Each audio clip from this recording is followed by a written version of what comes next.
தமிழ்நாட்டில் எங்கள் கூட்டணியை குறிவைத்து காய்களை நகர்த்துகிற அரசியல் நடந்து கொண்டிருக்கிறது.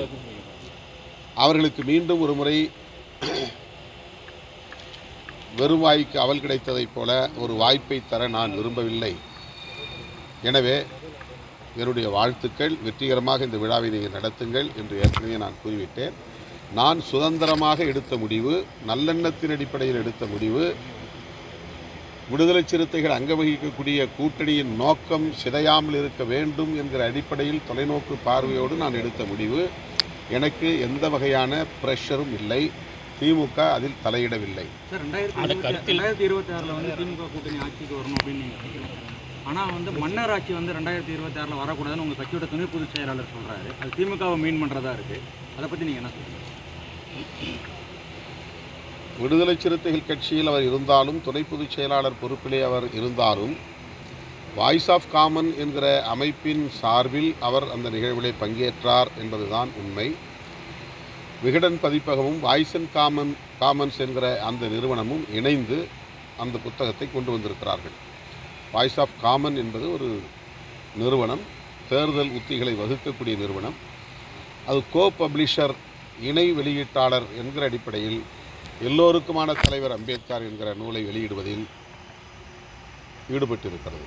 ஆகவே அவர் முக்கியமான ஒரு பங்கை வகிக்கிறார் அந்த நூல் வெளியீட்டில். எனவே அந்த நிகழ்வில் அவர் பங்கேற்றார். அவர் சொல்லியிருக்கிற கருத்துக்கு அவர் மட்டுமே பொறுப்பு, கட்சி பொறுப்பல்ல.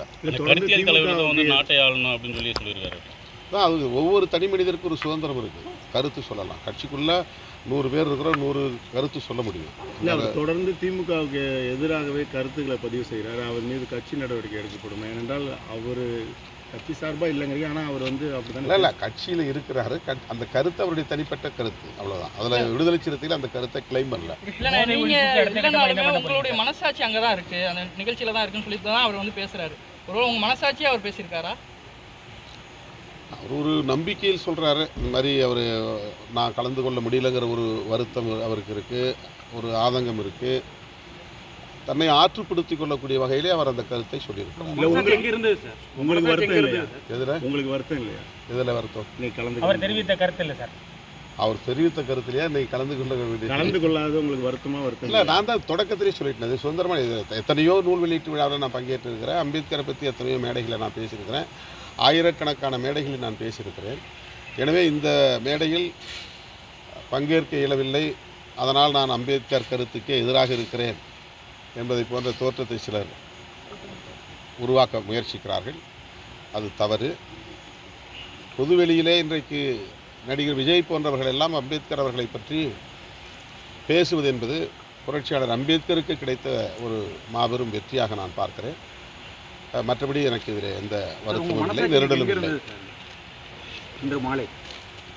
இது வந்து மேடைக்கான ஒரு கருத்து. அதை வந்து நம்ம பெரிதுபடுத்த வேண்டிய தேவையில்லை.